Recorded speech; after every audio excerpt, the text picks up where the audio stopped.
Welcome to రవికిరణాలు. ముందుగా headlines చూద్దాం. Dubai road షోలో ప్రపంచాన్ని ఆకట్టుకున్న చంద్రబాబు, ఆంధ్రలో పెట్టుబడులు పెట్టండి, భవిష్యత్తు ఇక్కడే అని వెల్లడి. గ్లోబల్ ఇన్వెస్టర్లకు పవర్ పాయింట్ ప్రెజెంటేషన్తో హైలైట్. ఆంధ్ర పెట్టుబడుల వేవ్కు నాంది పలికిన సీఎం చంద్రబాబు. కొత్త పార్టీపై కవిత ఫైర్, సేవ చేయడానికి పార్టీ అవసరం లేదని వెల్లడి. ప్రజలు కోరితేనే పార్టీ వస్తుందని కవిత స్పష్టం. కేసీఆర్ చూపిన దారిలోనే ముందుకు సాగుతా అన్న కవిత, మహిళా సాధికారతే తన లక్ష్యమని వ్యాఖ్య. చంద్రబాబు, లోకేష్లపై జగన్ తీవ్ర ఆరోపణలు. ఆర్గనైజ్డ్ క్రైమ్ చేయగలిగేది వీరేనంటూ జగన్ వ్యాఖ్యలు. నకిలీ మద్యం ఫ్యాక్టరీల వెనుక టీడీపీ నేతల సన్నిహితులే ఉన్నారని ఆరోపణ. బీజేపీ నేతల అరెస్టులతో తెలంగాణలో రాజకీయ హీటు. డీజీపీ కార్యాలయానికి వెళ్తున్న రామచంద్రరావు అడ్డుపడడంతో ఉద్రిక్తత. పోచారం కాల్పులపై నిరసనలో బీజేపీ ఆగ్రహం వెల్లువ. ప్రభుత్వం దుర్వినియోగం చేస్తుందని బీజేపీ ఆరోపణలు. కొత్త పార్టీ స్థాపనపై వస్తున్న ప్రచారాలపై బీఆర్ఎస్ నేత కల్వకుంట్ల కవిత స్పందించారు. పార్టీ పెట్టడం కష్టం కాదని, కానీ ప్రజలకు సేవ చేయడానికి పార్టీ అవసరం లేదని స్పష్టం చేశారు. ఏపీలో ఇప్పటికే 3 ప్రాంతీయ పార్టీలు ఉన్నాయని గుర్తు చేశారు. ప్రజలు కోరితే కొత్త పార్టీ వస్తుందని, దానిలో పెద్ద ఇబ్బంది లేదని అన్నారు.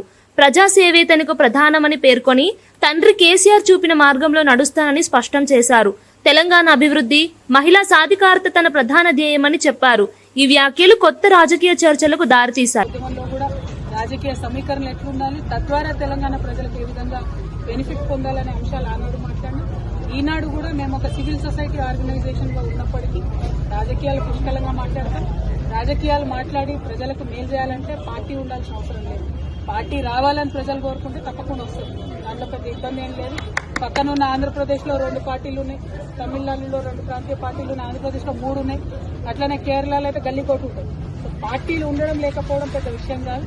జాగృతి పార్టీగా మారడం కూడా పెద్ద విషయం కాదు. కానీ దానికి కూడా ఒక సమయం, సందర్భం, ప్రజలకు అవసరం. అల్టిమేట్ గా నాకేం లాభం, ఏ పార్టీ ప్రజలకు లాభం కావాలి, మా కోసం కాదు కదా పార్టీ కోసం. సో దానికోసమే ఈ పర్యటన చేస్తా ఉన్నాం. ఈ పర్యటనలో మళ్ళీ మీ దగ్గర కూడా వస్తాం. అప్పుడు మళ్ళీ మిమ్మల్ని కూడా కలుస్తాం. మీ సలహాలు ఇవ్వాలి, ఎట్లా మనం యాదాద్రిని డెవలప్ చేసుకోవాలి అని. దాని నుండి ఒక ఆలోచన తీసుకుంటాం. Thank you. జై తెలంగాణ. దుబాయ్ వేదికగా ఆంధ్రప్రదేశ్ పెట్టుబడుల సాధన రోడ్ షో నిర్వహించిన సీఎం చంద్రబాబు రాష్ట్ర అవకాశాలను ప్రపంచానికి పరిచయం చేశారు. పరిశ్రమల అభివృద్ధి, ఐటీ, విద్యుత్, మౌలిక సదుపాయాలు, లాజిస్టిక్స్ రంగాల్లో పెట్టుబడులు పెట్టాలని పిలుపునిచ్చారు. పెట్టుబడిదారులకు భరోసా కలిగించే విధంగా పవర్ పాయింట్ ప్రెజెంటేషన్ ఇచ్చారు. రాష్ట్రంలో ఉన్న land bank, single window clearance విధానం, స్థిరమైన పాలన వంటి అంశాలను వివరించారు. ఈ రోడ్ షోలో ప్రపంచ వ్యాపారవేత్తలతో చర్చలు జరిపారు. ఆంధ్రప్రదేశ్ లో పెట్టుబడులు పెట్టడం భవిష్యత్తులో దేశ ప్రగతికి దోహదం అవుతుందని సీఎం పేర్కొన్నారు. I request our friend to bring here every person with proposal. At least one proposal. Seeing is belief. Come to Andhra Pradesh. You have seen my track record even earlier. We won't disappoint you.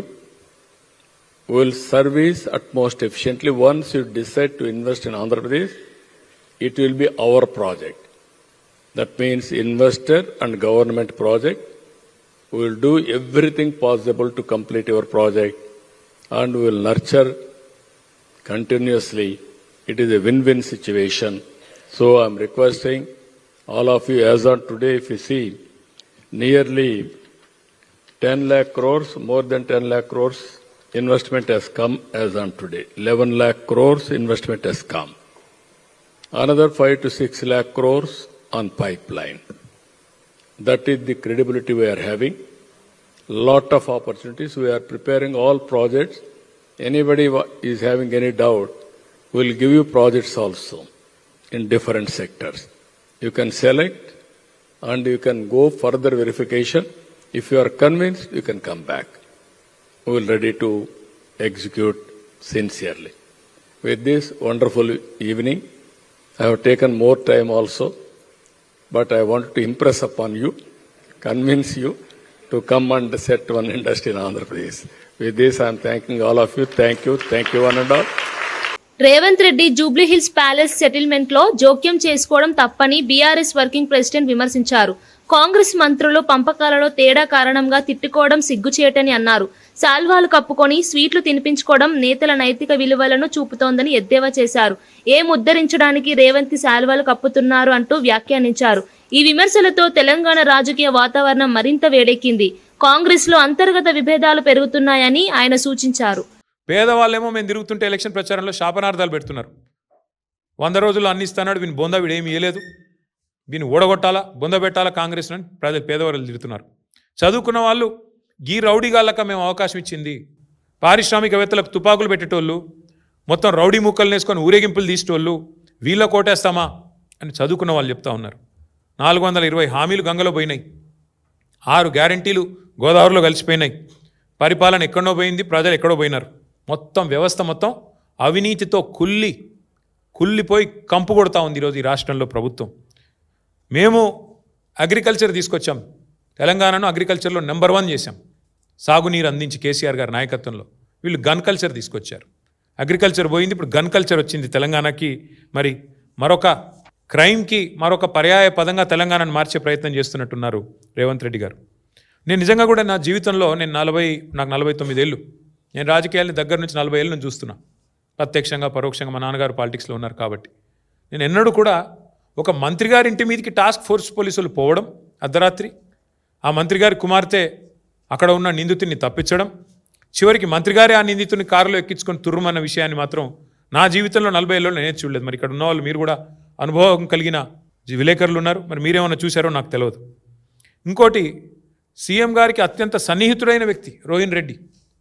మాజీ CM YS Jagan Chandrababu లోకేష్లపై తీవ్రమైన ఆరోపణలు చేశారు. ఆర్గనైజర్గా crime చేయగలిగేది వీరేనని వ్యాఖ్యానించారు. Vijayawada CP పర్యవేక్షణలో ఇబ్రహీంపట్నంలో నకిలీ మద్యం దందా బయటపడిందని తెలిపారు. పరవాడ, పాలకొల్లు, ఏలూరు, నెల్లూరు ప్రాంతాల్లో కూడా ఇలాంటి ఫ్యాక్టరీలు బయటపడ్డాయని పేర్కొన్నారు. ఈ కేసుల్లో టీడీపీ నేతల సన్నిహితులే ఉన్నారని అన్నారు. టాపిక్ డైవర్ట్ చేసేందుకు చంద్రబాబు ఎన్నో ప్రయత్నాలు చేస్తున్నారని వ్యాఖ్యానించారు. ఈ ఆరోపణలు రాజకీయంగా తీవ్ర చర్చకు దారితీశాయి. ఎక్కడైతే సిపి పర్యవేక్షణలో పోలీసులు పనిచేస్తూ ఉన్నారు, ఏ సిపి అయితే చంద్రబాబు నాయుడు గారి అడుగులకు మడుగులెత్తుతున్నాడో, ఏ సిపి అయితే సిట్ పేరుతో గతంలో ఏమీ జరగకపోయినా కూడా తప్పుడు సాక్ష్యాలతో మా పార్టీ వాళ్ళను వేధించే కార్యక్రమాలు, హెరాస్మెంట్ చేసే కార్యక్రమాలు చేస్తూ ఉన్నాడో, అదే విజయవాడ సిపి పర్యవేక్షణలో ఉన్న ఇబ్రహీంపట్నంలో మరో నకిలీ మద్యం ఫ్యాక్టరీ బయటపడింది.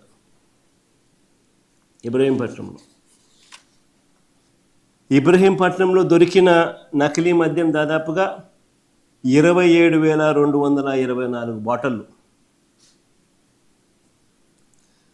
రాష్ట్రంలో ఇక మిగిలిన చోట్ల ఇంకా కాస్త ముందుకు పోతే రాష్ట్రంలో ఇక మిగిలిన చోట్ల అనకాపల్లి జిల్లా పరవాడలో ఇలానే మద్యం ఫ్యాక్టరీ బయటపడింది, అమలాపురంలో ఇలానే మద్యం ఫ్యాక్టరీ బయటపడింది, పాలకొల్లులో ఇలానే మద్యం ఫ్యాక్టరీలు బయటపడ్డాయి, ఏలూరులో ఇదే మాదిరిగానే బయటపడ్డాయి, రేపల్లెలో ఇదే మాదిరిగానే బయటపడ్డాయి, నెల్లూరులో ఇదే మాదిరిగానే బయటపడ్డ పరిస్థితుల మధ్య ఈ నకిలీ మద్యాన్ని తయారీకి మొత్తం కూడా పరిగణలోకి తీసుకుంటే రాష్ట్రంలో కొన్ని లక్షల బాటిళ్ళు వీళ్ళు తయారు చేసేది వీళ్ళే, డిస్ట్రిబ్యూషన్ నెట్వర్క్ ద్వారా వీళ్ళకి సంబంధించిన ప్రైవేట్ మాఫియా షాపుల్లోకు, వీళ్ళకి సంబంధించిన బెల్ట్ షాపులకు, వీళ్ళకి సంబంధించిన పర్మిట్ రూములకు, ఇల్లీగల్ పర్మిట్ రూములకు అన్నిటికీ కూడా వీళ్ళే డిస్ట్రిబ్యూట్ చేసి అమ్ముతా ఉన్న ఫోటోలు. ఆ ఫోటోలు ఒకసారి చూపించామో, మళ్ళీ ఒకసారి రీకాల్ చేద్దాం ఒకసారి.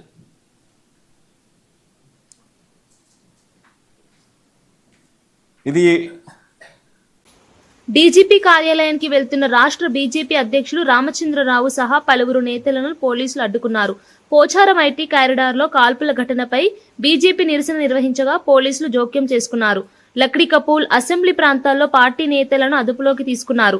బీజేపీ నేతలు ప్రభుత్వ దుర్వినియోగం జరుగుతోందని ఆరోపించారు. పోలీసులు శాంతి భద్రతల కారణంగా చర్యలు తీసుకున్నట్లు తెలిపారు. ఈ సంఘటనతో రాజకీయ వాతావరణం హీటెక్కింది. దాన్ని ఖండిస్తూ ఈరోజు డీజీపీ గారికి మేము ఈరోజు మెమోరాండం ఇవ్వడానికి పోతున్నాం. రేవంత్ సర్కార్ ఇది రేవంత్ దీన్ సర్కార్ అయింది.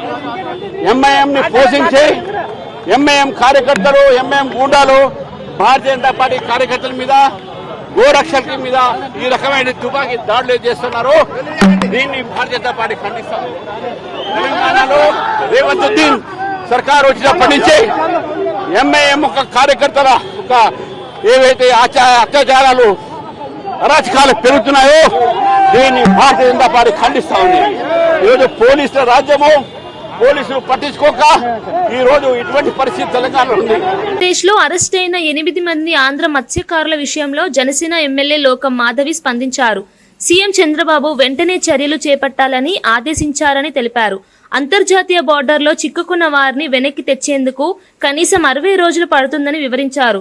బంగ్లాదేశ్ అధికారులతో సంప్రదింపులు జరిపి కుటుంబ సభ్యులు వారితో మాట్లాడేలా చర్యలు తీసుకుంటామని చెప్పారు. బాధితులను ఆరోగ్యంగా తిరిగి తీసుకురావడం తన బాధ్యత అని స్పష్టం చేశారు. ఈ వ్యాఖ్యలతో కుటుంబాలకు ఆశ కలిగింది. మాధవి మాటలు మానవతా విలువలను ప్రతిబింబించాయి.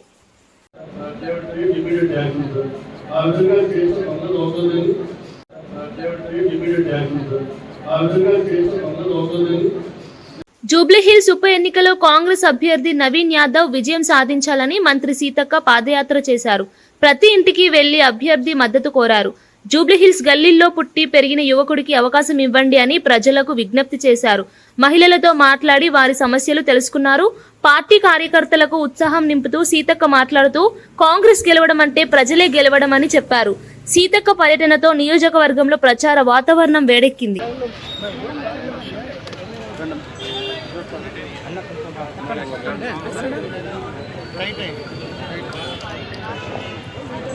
హైదరాబాద్ శివారు పోచారం ఐటీ కారిడార్లో జరిగిన కాల్పుల ఘటనలో రాచకొండ పోలీసులు 24 గంటల్లో కేసు ఛేదించారు. ఇబ్రహీం ఖురేషీ, మహమ్మద్ మోసిన్, కురువ శ్రీనివాసులను అరెస్ట్ చేశారు. హనీఫ్ ఖురేషీ పరారీలో ఉన్నాడు. నిందితుల వద్ద నుండి country made pistol, Swift car, 3 mobile స్వాధీనం చేసుకున్నారు. గోవుల అక్రమ రవాణా విషయంపై పాత కక్షతో సోను సింగ్ పై కాల్పులు జరిపినట్లు పోలీసులు తెలిపారు. బాధితుడు యశోద ఆసుపత్రిలో చికిత్స పొందుతున్నాడు. రాచకొండ సిపి ప్రజలకు శాంతి భద్రతను కాపాడాలని విజ్ఞప్తి చేశారు. ఇట్లా నాకు ప్రాబ్లం వస్తుంది ఊరికే అంటే ప్రొటెక్షన్ కావాలంటే అతను ఇల్లీగల్ గా ఒక వెపన్ పంపించడం జరిగింది. మానిటరీ ట్రాన్సాక్షన్ లేదన్నాడు. But will get that accused and verified. అది మన ఆరాంఘర్ లో ఒక డ్రైవర్ ద్వారా పంపించాడు. ఆరాంఘర్ లో ఉన్న డ్రైవర్ ద్వారా తీసుకోవడం జరిగింది. That is what is contemplating. Prashant వల్లనే వచ్చింది, మీ వల్లనే నాకు అయింది అనేది వాళ్ళ గొడవ మూల కారణం. అది bone of contention is that. వాళ్ళిద్దరి మధ్య రావడానికి కారణం అది.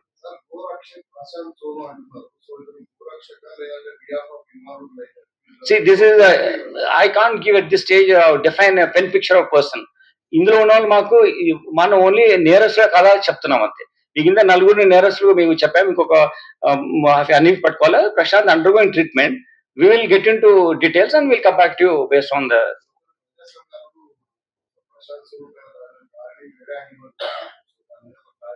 So I can't speak on everyone's pressure groups questions కి ఆన్సర్ చేయను. నేను ప్రొఫెషనల్ ఇన్వెస్టిగేట్ చేస్తాను. I'm only following professional investigative endeavors, so that when I'm talking this, I have talked to my officers many times. Kabatti ee time lo this is not a platform to share my views. I don't have any views on this. No expressions personal way. I'm only handling this issue professionally, and I'll certainly do it, and I'll certainly tell the court, honorable court ki mottam record submit chestanu. At appropriate time certainly we'll so much I reveal to you. It is not that we have not told about what happened any time వచ్చారు, ఏ టైంలో వచ్చారని చెప్పారు. కానీ without evidence నేను ఏమి మాట్లాడదలుచుకోలేదు. And certain issues which I need to tell only honourable court, I tell honourable court only through my investigating officers. Interaction వాళ్ళు ఉన్నారు, వాళ్ళు స్ట్రేంజర్స్ కాదు. డిఫరెంట్ పర్స్పెక్టివ్ లో డిఫరెంట్ కాంట్రడిక్టరీ సిస్టమ్స్ లో ఉన్నా కానీ ఆ dichotomy is existing. their activities ki, their interactions ki, there's some kind of dichotomy is there, some kind of issues which we need to further dwell into it, further go into investigation. ఇంకొక accuse పట్టుకుంటాం, ఇంకా మాకు time ఉంది, today evening వరకు, రేపు morning 4 వరకు మేము వీళ్ళని రిమైండ్ అయిన టైం ఉంది. ఇంట్లో కూడా మేము ఇంకా సైంటిఫిక్ ఎవిడెన్స్ కలెక్ట్ చేస్తాం, చేసి ఏదైతే కరెక్ట్ గా క్లియర్ గా ఉన్న ఇంటరాక్షన్ మాకు ఆల్రెడీ వీళ్ళని అక్యూజ్ వీళ్ళు చేసినటువంటి స్టేట్మెంట్స్ మేము కోర్టు వారికి ఇస్తాం, వీళ్ళు ఇచ్చినటువంటి ఎవిడెన్స్ మాకుంది. దీన్ని కొరాబరేటివ్ గా కూడా ఇంకా ఎవిడెన్స్ తీసుకొని మేము చెప్పడం జరుగుద్ది. బట్ దిస్ ఈజ్ నాట్, వీళ్ళు ఎవరో స్ట్రేంజర్స్ కాదు, సడన్ గా కొట్టుకొని అట్లా ఇన్సిడెంట్ అనేది కాదు, కావాలని కలిసి ఒక దగ్గర మీటింగ్ పెట్టుకున్నా చెప్పి ఒక మీటింగ్ టైం ఇచ్చి గంట సేపు మీటింగ్ అయిన తర్వాత ఇన్సిడెంట్ జరిగింది. ఇన్ టోటల్ ఇన్వెస్టిగేషన్ డీటెయిల్స్ నేను మీకు రివీల్ చేయను ఇప్పుడు, but these are things I told you. ఎప్పుడెప్పుడు కేసులు అయినాయి, ఎప్పుడెప్పుడు ట్రాకింగ్ జరిగింది, ఆ టైంలో మనకు ఇన్ఫర్మేషన్ ప్రకారం కేసులు లేవు. ఈ రోజు ఈ ఇన్సిడెంట్ అయినా కానీ ఇంతకుముందు జూలై నుంచి కూడా వీళ్ళకు మనకున్న ఇప్పుడు ఇన్ఫర్మేషన్ ప్రకారం ఇంకా మేము ఫర్దర్ డీటెయిల్స్ గా వెళ్ళాల్సి ఉంది. వీటిని చూసుకుంటే ఇంకా చాలా ఇంటరాక్షన్స్ మాకు వస్తాయి. సో నేను కోరుకునేది ఏంటంటే we are all we also come to office, అక్కడ గోశాల నమస్కారం వెహికల్. మంత్రి నారా లోకేష్ ఆస్ట్రేలియాలోని టాస్మానియా యూనివర్సిటీ ప్రతినిధులతో భేటీ అయ్యారు. ఫార్మసీ, పారామెడికల్ కోర్సుల్లో పాఠ్య ప్రణాళికల అభివృద్ధి కోసం సహకారం కోరారు. గ్రామీణ ఆరోగ్య సంరక్షణ, తాగునీటి సరఫరాపై ఉమ్మడి పరిశోధనలు చేయాలని విన్నపం చేశారు. అంతర్జాతీయ విద్యా భాగస్వామ్యాలతో రాష్ట్ర విద్యా నాణ్యతను పెంచడమే లక్ష్యమని పేర్కొన్నారు. విద్యార్థి మార్పిడి, ఫ్యాకల్టీ ట్రైనింగ్ వంటి ప్రణాళికలపై చర్చించారు. ఈ సమావేశం ద్వారా ఆంధ్రప్రదేశ్ను గ్లోబల్ ఎడ్యుకేషన్ హబ్గా తీర్చిదిద్దేందుకు దిశానిర్దేశం చేశారు.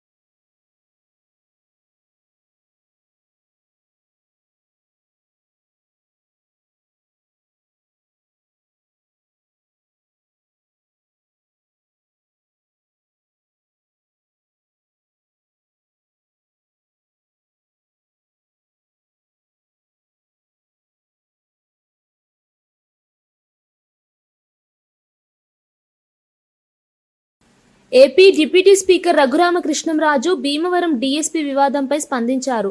నేను చెప్పాల్సింది చెప్పా, విచారణ జరుగుతోంది అన్నారు. తన వ్యాఖ్యలు ఏ వ్యక్తిని కాపాడడం కోసం కాదని స్పష్టం చేశారు. నాకున్న సమాచారం మేరకే మాట్లాడానని తెలిపారు. వారానికి 5 రోజులు భీమవరం ప్రాంతంలో ఉంటానని చెప్పారు. ఇప్పటి వరకు ఎవరూ ఎలాంటి ఫిర్యాదు చేయలేదని అన్నారు. విచారణ నిష్పాక్షికంగా జరగాలని కోరారు. రాజకీయ ఒత్తిడి లేని న్యాయపరమైన చర్యలు తీసుకోవాలని డిమాండ్ చేశారు. ఆయన వ్యాఖ్యలతో రాజకీయ చర్చలు మళ్లీ ముదిరాయి. జరుగుతుంది ఏముంది, అది ఎంతమంది ఇంత పెద్ద ఆంధ్ర రాష్ట్రంలో ఉన్న ఎంతమంది ఉంటారు? ఒక 200 మంది ఉంటారు డిఎస్పీలు ఉంటారు కదా. 200 మంది డిఎస్పీల్లో ఒక డిఎస్పీ గారి మీద ఒక ఆరోపణ వచ్చింది, దాని మీద విచారణ జరుగుతుంది. దాని గురించి విశాఖపట్నంలో ఏ ఊరు పడితే ఆ ఊర్లో అంత డిస్కషన్ జరగవలసిన, నేను సపోర్ట్ చేయటం కాదు. ఇక్కడ నేను నా పరిధిలో పనిచేస్తున్న వ్యక్తి, ఆయన సరిగ్గా పనిచేస్తున్నారు అనేది నాకున్న సమాచారం మేరకు. ఇప్పుడు ఈయన దగ్గర పనిచేస్తున్న ఒక ఆఫీసర్ ఉన్నారు, విష్ణుకుమార్ రాజు గారు, అంటే ఈ పరిధిలో ఒక పోలీస్ ఆఫీసర్ ఉన్నారు. ఆ పోలీస్ ఆఫీసర్ గారి గురించి ఆ పనితీరు మీద బాగోలేదు అనుకోండి, కంప్లైంట్స్ విష్ణుకుమార్ రాజు గారికి తెలుస్తాయి. అలాగా నా పరిధిలో నేను రోజు కనీసం ఒక 500-600 మందిని కలుస్తా, వారానికి 5 రోజులు అక్కడ ఉంటున్నా. నాకెవరూ కంప్లైంట్ ఇవ్వలేదు. సో పనితీరు బాగానే ఉందనే నేను అనుకుంటున్నాను. ఎందుకంటే డెకాయిటీల్లో వీటిల్లో పట్టుకున్నప్పుడు బెస్ట్ క్రైమ్ కంట్రోల్ అని ఒక అవార్డు కూడా పోలీస్ శాఖే కొద్ది నెలల క్రితం ఆ డివిజన్కి ఇచ్చింది. సో వాటిని బేస్ చేసుకుని నాకు వచ్చిన ఇన్ఫర్మేషన్ ప్రకారం ట్రాక్ రికార్డు బాగుంది అని చెప్పా. అన్నీ నాకు తెలియవచ్చు, తెలియకపోవచ్చు. ఎంక్వైరీ చేయమన్నారు, ఎంక్వైరీ చేస్తున్నారు. రేపు ఎంక్వైరీలో లేదు చాలా తప్పులు చేశారు అనుకోండి, పోలీస్ డిపార్ట్మెంట్ తీసుకుంటుంది. బట్ నా దగ్గర పనిచేస్తున్న నా ఏరియాలో పనిచేస్తున్న ఒక అధికారి మీద నాకు తెలిసి ఎటువంటి కంప్లైంట్లు రానప్పుడు, నాకు తెలిసి మంచి అధికారి అనే పేరు ఉందని నాకు అనిపించినప్పుడు, నా మనసులో భావాన్ని నేను తెలియజేయకపోతే అది నా దౌర్బల్యం అవుతుంది. సో కాబట్టి నాకు తెలిసినంత వరకు అతను మంచి అధికారే అని నాకు తెలిసింది నేను చెప్పాను. పెద్దలు పవన్ కళ్యాణ్ గారు ఆయనకి ఎవరో కంప్లైంట్ ఇస్తే దాన్ని ఎంక్వైరీ చేయండి అని చెప్పి ఆయన చెప్పారు. ఆయన చేసింది 100% ఒక ప్రజాప్రతినిధిగా, ఒక బాధ్యత గల మంత్రిగా ఆయన చేసింది 100% కరెక్ట్. అసెంబ్లీ ఎన్నికల్లో విపక్ష మహాగఠబంధన్ ముఖ్యమంత్రి అభ్యర్థిగా ఆర్జేడీ నేత తేజస్వి యాదవ్ ను ప్రకటించింది. ఈ నిర్ణయంతో బీహార్ రాజకీయాలు వేడెక్కాయి. కాంగ్రెస్, లెఫ్ట్ పార్టీలతో కలిసి ఈ నిర్ణయం తీసుకున్న మహాగఠబంధన్ యువతలో కొత్త ఉత్సాహం నింపింది. తేజస్వి యాదవ్ నేతృత్వంలో ఎన్నికల ప్రచారం ప్రారంభం కానుంది. ప్రస్తుత ప్రభుత్వ వైఫల్యాలను ఎత్తిచూపుతూ ప్రజా సమస్యల పరిష్కారమే తమ లక్ష్యమని నేతలు ప్రకటించారు. ఈ ప్రకటనతో విపక్ష ఐక్యతకు కొత్త ఊపు వచ్చింది. బీహార్ రాజకీయాల్లో ఇది కీలక మలుపుగా మారిందని విశ్లేషకులు భావిస్తున్నారు.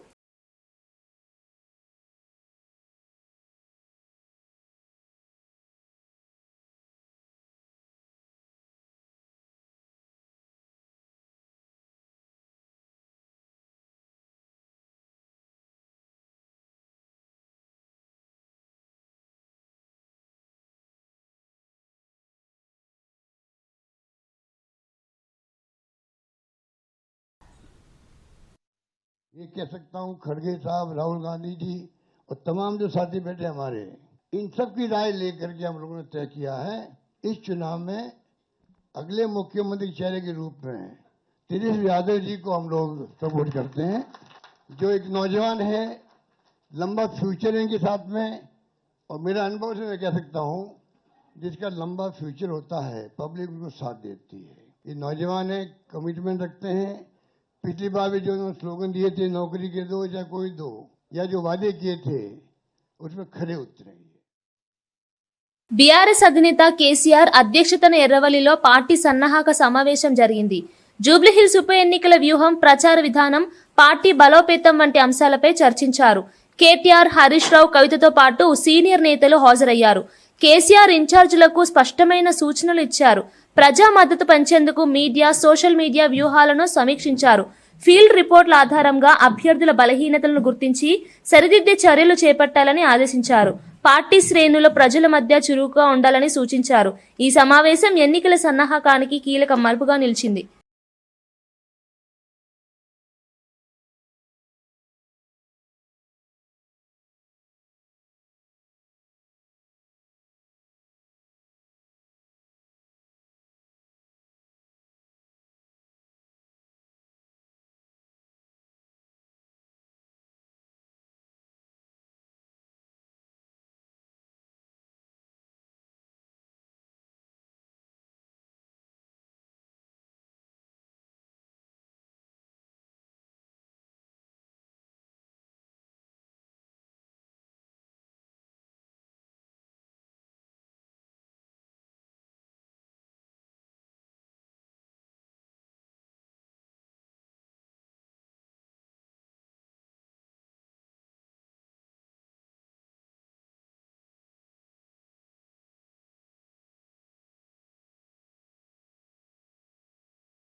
విజయవాడ ఉత్సవ్ వంటి కార్యక్రమాలకు ఖర్చు పెట్టిన నేను ఇప్పుడు పదవుల కోసం 5-10 లక్షలు ఇచ్చినట్టు చెప్పడం ప్రజలు నమ్మే పరిస్థితుల్లో లేరు అన్నారు.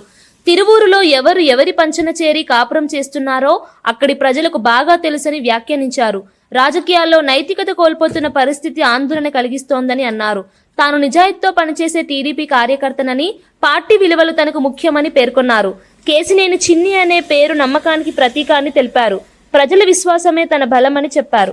గౌరవ ముఖ్యమంత్రి నారా చంద్రబాబు నాయుడు గారిని, గౌరవ మా యువనేత నారా లోకేష్ గారిని, పవన్ కళ్యాణ్ గారిని విమర్శించిన నాయకులకి అంతు చూస్తాం. ఎందుకంటే నేను కాంప్రమైజ్ అయ్యే నాయకుడిని కాదు.